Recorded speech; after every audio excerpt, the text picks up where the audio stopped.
Drivin Ivan here, and behind me is one of the greatest automotive icons in the world.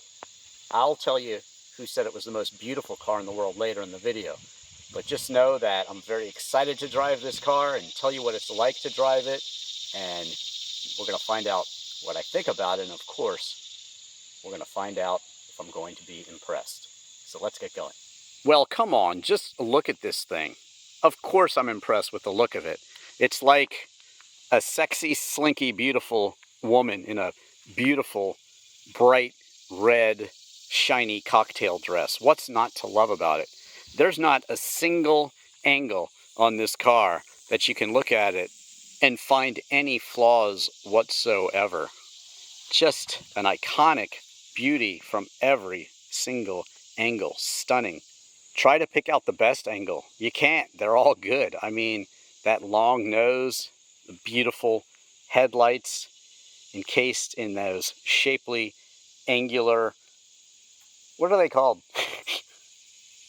The headlight, I'll figure it out. Those shapely, angular headlight encasements, so beautiful.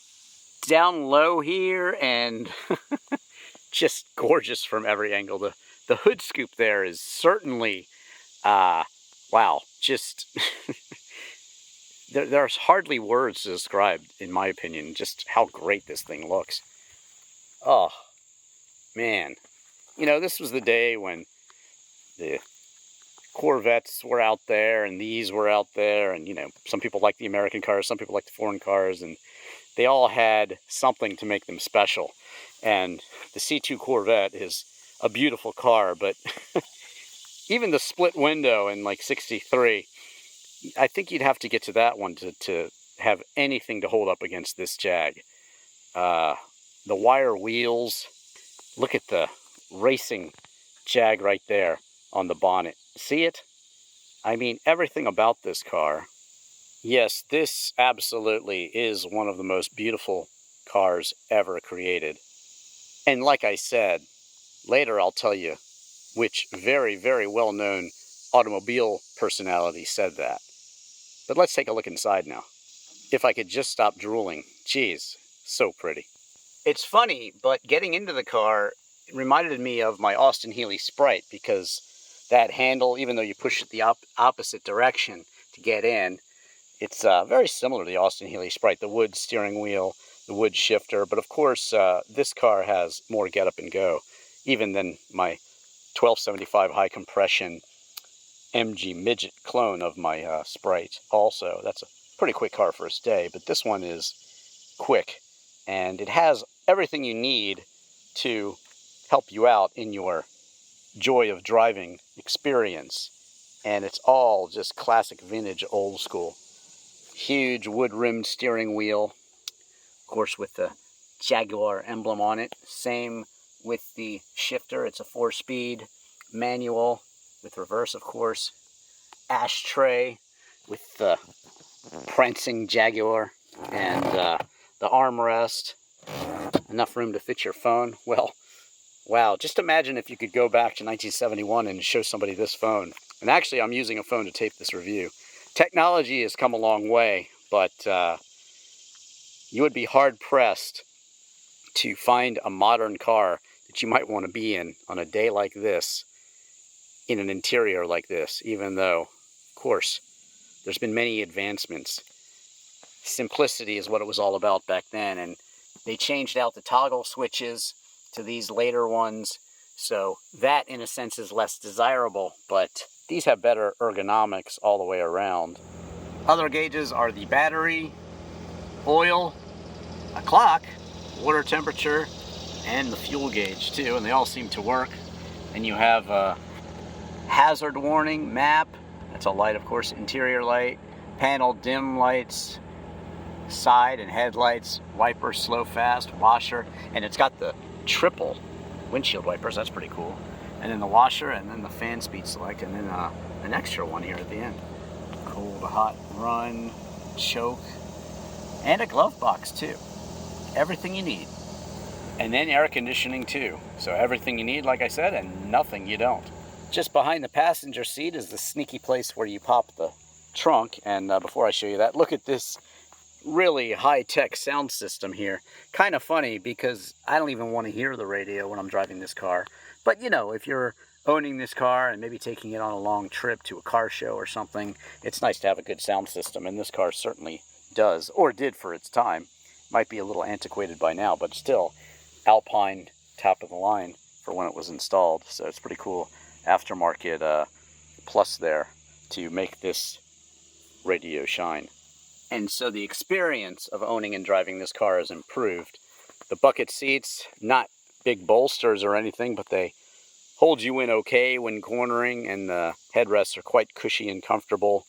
Again, you're not really concerned about ultimate comfort as you're just soaking up the sun and enjoying driving this car. And this is a very simplistic and comfortable place to do it, with a huge tachometer. That's what you want. And speedometer. Also, of course, your odometer there, and several other lighting, horn, and, you know, even a radio down there. Speaker right in front of you. Look at that. Pedals, pretty easy. No problems there with the feet fitting in. Unless, of course, you're taller, then you might have some problems with this car. But I'm pretty short, so not a big problem for me. Very comfortable for me.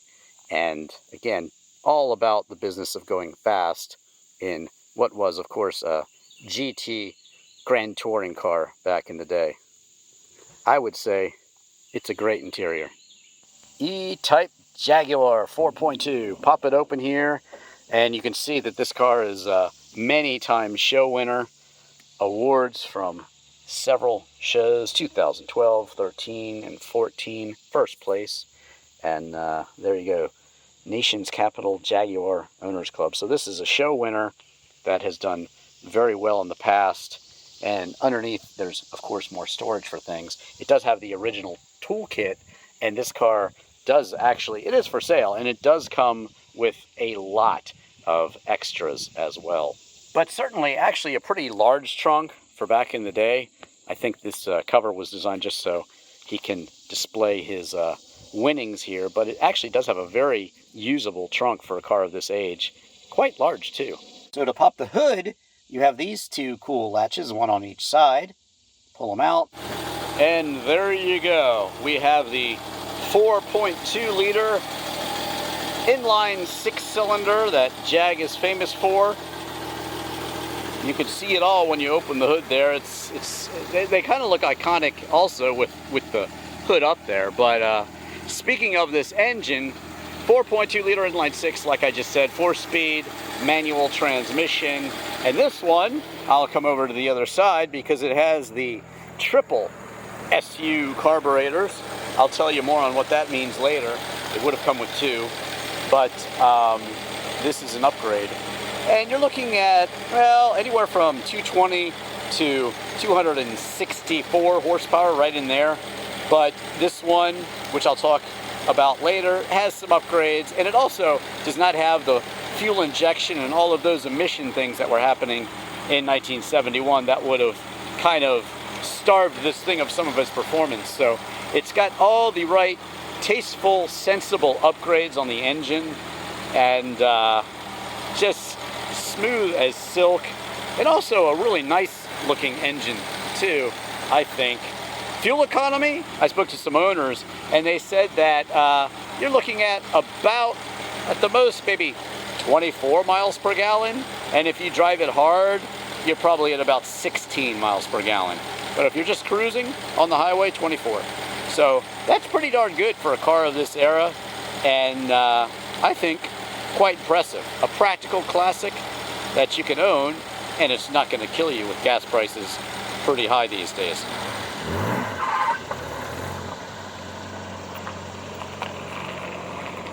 Well, this is my first time driving a proper Jaguar E-Type XKE, and this is the first thing you notice. Just look at that. How can you not be in love with this car just looking out over the hood? It's like those iconic cars. The Porsche 911 is one of them. When you're driving it, you know what it is. Corvette is one of those cars. C3 Corvette, like I had. Just totally iconic, that front view. You also notice the huge steering wheel. Look at this steering wheel. Wood rimmed, as classic and also as iconic as can be. You know, Mercedes had huge steering wheels, but this one's wood, and there's just a different feel. The smells that this car generates, you could just smell the history. It's wonderful. Second gear, let the revs climb, a little kink in the road, and wow. Just listen to that 4.26. Sing!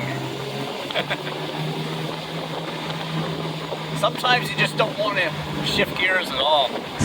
Everybody's always concerned about how quick a car is, but just know that this 1971 Jag E-Type was very fast for its day.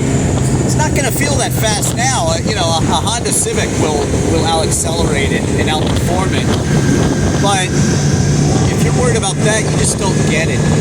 This car is an icon. This is a car that Enzo Ferrari said was the most beautiful car ever created. And I think Enzo Ferrari might know a thing or two about that.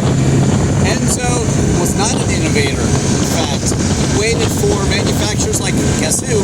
Jaguar, to have disc brakes on their racing cars. And when he saw it was successful and they were outbraking his cars, guess what? He went to disc brakes.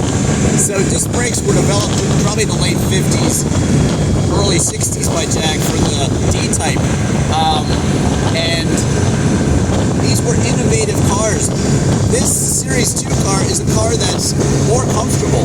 No, it doesn't have those pretty earlier toggle switches, but it is more reliable. I spoke to someone who has driven many of these cars and owns them, and he says that you want one of these because it's more practical, it's more comfortable, it's more reliable, it's a smoother shifting car, it's a better driving car because of upgrades on the carburetor. This one has actually 3 carburetors when they actually came with 2. I think it's about 264 horsepower, somewhere in there, and 220 when they drop down to 2 carburetors because of the emissions and things like that. But this one doesn't have any of the emissions on it. It's been taken off. This guy was someone who owned this car and loved this car. He wrenched on it himself. He was active in the club. He knew this car backwards and forwards, and just driving it like this on a beautiful sunny day on beautiful back roads, you can tell this car has been well cared for, and wow, it is just a joy to drive.